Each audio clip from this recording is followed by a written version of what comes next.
Alright, let's talk about Scheuermanns disease. Now, I know what you're thinking. The first thing that comes to your mind is, what the f*** is Scheuermanns disease? Well, I've had a lot of people ask me that lately, and so I thought instead of trying to explain it to each one of you, I would show you with this video. I know some people get a little bit confused about it because they see me posting about living with this debilitating spinal disease, but then they also see me posting about going skydiving, base jumping, mountain biking, hitting the gym, and just generally leading a pretty active lifestyle. So let's get into some of the details and try and clear up some of that confusion. Now, the first thing I want to say is that none of this video is me complaining. There are many people in the world far worse off than me. This video is designed simply to answer some of the questions that I get asked frequently, try and give you a bit of an insight into what it's like living with Scheuermanns disease, and if I'm lucky, maybe even help some people that might have been diagnosed with it recently. So, first things first, what is Scheuermanns disease? Well, it's described as a progressive degenerative spinal deformity. Okay, great, but what does that actually mean? Well, to try and put it in the most basic terms possible, for some reason, and I don't know why this actually happens, during or just before puberty, your front region of your vertebrae stop growing, while the rear part of your vertebrae continue to grow. The end result is that instead of your vertebrae being a nice rectangular block stacking neatly on top of each other, the vertebrae become wedge-shaped, and so they stack progressively more and more forward of each other, and it creates this huge hump in your thoracic spine. That's why they call it hunchback disease, and that's why the kids at school used to call me Quasimodo. So by now you're saying, okay, that's great, Steve, but what does that actually mean? Well, let me take my shirt off and show you.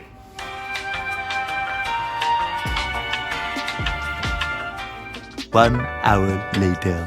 So when I stand front onto you like this, I look relatively normal, right? Just your standard typical skinny white guy, nothing too special. But watch what happens when I flip over to the side view.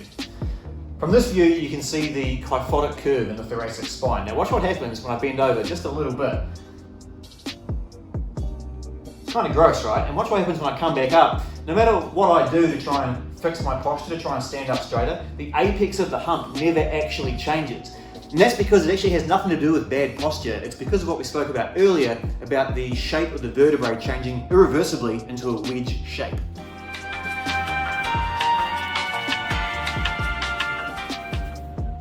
Most people are familiar with the term scoliosis. That's when your spine has a left to right curve to it when viewed from the front. Fewer people are familiar with the term kyphosis, and that's what this is. That's when your spine has a front to back curve to it when viewed from the side. Now, in my case, I have what the doctors refer to as hyperkyphoscoliosis, which is basically just a severe combination of all of those things mixed into one. Luckily for me, the scoliosis aspect of my spine is actually relatively minor, unlike the kyphosis aspect of my spine, which I actually struggle to find too many examples of cases quite as bad as mine. Just how bad is it? Well, to help determine the severity of someone's Scheuermanns disease, what the doctors do is they take a full spinal x-ray from side on. Here's mine. They mark a line following the top end plate of this vertebrae, and then another line following the bottom end plate of this vertebrae, and then they measure this angle here. Now, everybody's spine has a natural kyphotic curve to it. It's normally around 40 degrees.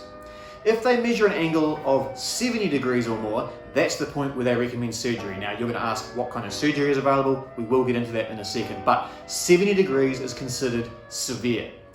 My angle at my latest full spinal x-ray a couple of months ago, taken with me standing up straight, measures 94 degrees. That means even when I'm standing up completely straight, I have more than a right angle permanently built into my spine. Here's a cute picture of me and my sister doing a side-by-side comparison just to show you the real extent of it compared to a normal spine. The real question here, of course, is what does it all actually mean? Like, yeah, it's kind of weird looking, but you're still active, so it must be all good, right? Wrong.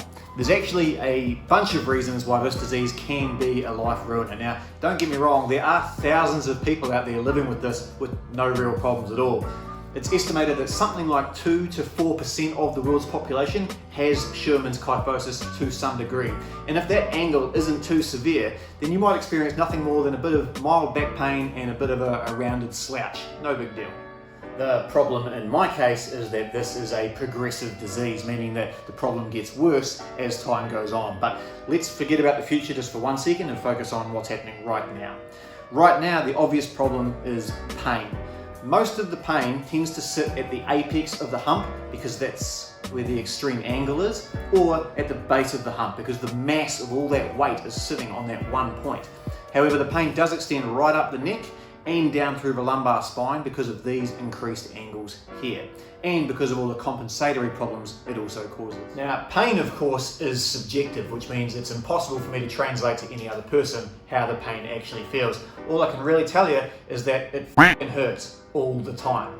There's not a single position that I can get into where there is no pain. It hurts to sit, it hurts to stand, it hurts to lie down, and the pain goes up exponentially if I do any of those things for any extended period of time. You know that feeling when you put your back out, like maybe you lifted something too heavy at the gym, or you tried to pick something up at work and you just totally tweak your back, and you wake up the next day like, sweet baby Jesus, what have I done? That is my base level. That is the best I can hope to feel any day of the week. That's the base level of pain I've been waking up with for about the last decade, maybe longer, and it's gotten progressively much more severe in the last couple of years. It's one of those pains where it kind of radiates from the hump. You can't quite tell whether it's muscular or skeletal. Most likely it is both. All I know is that it really hurts all the time, no exceptions. Now, doctor's advice when they first diagnose someone with this disease is to basically resign yourself to a sedentary life. And that's because most forms of exercise or just movement in general, A, will cause a whole lot of pain, but B, also speed up the degeneration of the spine. So if you want to make this problem really, really bad, do what I do. Jump out of planes, base jump off bridges, go mountain biking, go to the gym, lift weights. All of this stuff is putting a huge amount of undue stress on a system that is already stressed to its absolute limit. The end result is rapid degeneration and a level of pain constant that can only be described as fatiguing. It's kind of like, you know, when you have a toothache and it's the kind of pain that you just can't escape from and it just ruins your day. That's my day every day. Now, moving away from the spine itself, it also creates a whole bunch of other problems, things such as permanently tight hamstrings and calves, because the whole system is always pulled and stretched forward. Permanently tight hamstrings and calves in and of itself is a huge problem because that creates things like hip asymmetry and tilted pelvis syndrome. It's kind of like I wake up every morning feeling like I ran a marathon the day beforehand. Doctors also get really concerned about what it does to your internal organs because the way you're hunched over, it restricts the amount of space they have to operate in, which is a real problem for something like your lungs, which needs space to be able to expand and contract. It also increases your visceral fat level, again for the same reason, because you're always hunched over. It basically makes it impossible to ever have abs. And as anyone with a crook neck will tell you, it's a daily source for constant tension headaches because of what it does to your traps. It's kind of like having whiplash every single day of your life. When your curve gets this bad, you can absolutely forget about most of the core exercises. Running, nah. Squats, big no-no. Deadlift and bench press, basically the worst thing you can do when your spine is shaped this way. According to doctors, essentially every chest exercise is also a big no-no because the tighter your chest is, the more increased the roundedness of your back becomes. Every single exercise that I can do needs to be heavily modified to suit, and if you're going to choose to exercise that day, then you just have to resign yourself to the fact that you're going to be in a world of pain for the rest of the day. But what's the alternative? Sit on the couch for the entire day? Well, guess what? I've tried that as well, and that hurts just as much. Now at this point, I can hear people yelling at their screens saying, yeah, obviously you need to forget about those kind of exercises and focus on stretching and mobility. Open up all those tight muscles, right? Yeah, sounds right, but you're forgetting the little fact I told you earlier, which is the shape of my bones has actually changed permanently. No amount of stretching or bracing or anything else is ever going to do anything to change that. 2 years ago, I decided that yoga was going to be the answer to all of my problems, and I started going to yoga classes 3 times a week for 3 months in a row. And guess what? The pain got worse. The reason is my body can literally not bend the way yoga requires it to bend, and even modified versions of it sent me home more sore than when I walked in. I've spent untold hours and countless thousands of dollars with body alignment specialists, stretching gurus, postural analysis experts, chiropractors, yoga instructors, PTs, GPs, doctors, surgeons, acupuncturists, massage therapists, spas, saunas, ice baths, heat therapy, cold therapy. I even tried a witch doctor at one point. I can hand on my heart say that not one of those things made a notable difference to my pain levels, and in some cases actually made it worse. What I decided was that if I'm going to be in a huge amount of pain anyway, I might as well keep doing the things I love that cause pain. So by now you're saying, well, what can be done? Because modern medicine basically has an answer for everything, right? And you are right, there is a surgery available. What they do is they basically slice open your entire back, insert a titanium rod up each side of your spine, and essentially weld your spine to the rods, forcing you a bit straighter. Sounds great, right? Yeah, except aside from the fact that it is a $100,000 surgery not covered by any insurance because it's a pre-existing condition, think about it. If you've got a rod literally up your ass permanently from top to bottom, you can no longer bend at the spine at all. You can only bend from the hips like a crane. Have you ever tried skydiving like that? Yeah, good luck. The doctor's honest advice was that the surgery will pretty much take away my ability to do most of the things that I love. Not to mention, it will probably cause just as many problems as it solves, because my body has compensated so much for the hump that if you then take the hump away, they pretty much wouldn't know what to do with me in terms of my alignment. My hump, my hump, my hump. So they've basically told me to go live my life, do what I can, and be prepared for in around about 10 years time in my early 40s, when my spine will have degenerated enough that I will start to lose function of my lower limbs. And at that point, I'll get to choose between a wheelchair or the $100,000 rod up the arse surgery. Now, if you're watching this and you've just been diagnosed with Scheuermanns disease, please don't be discouraged by my video.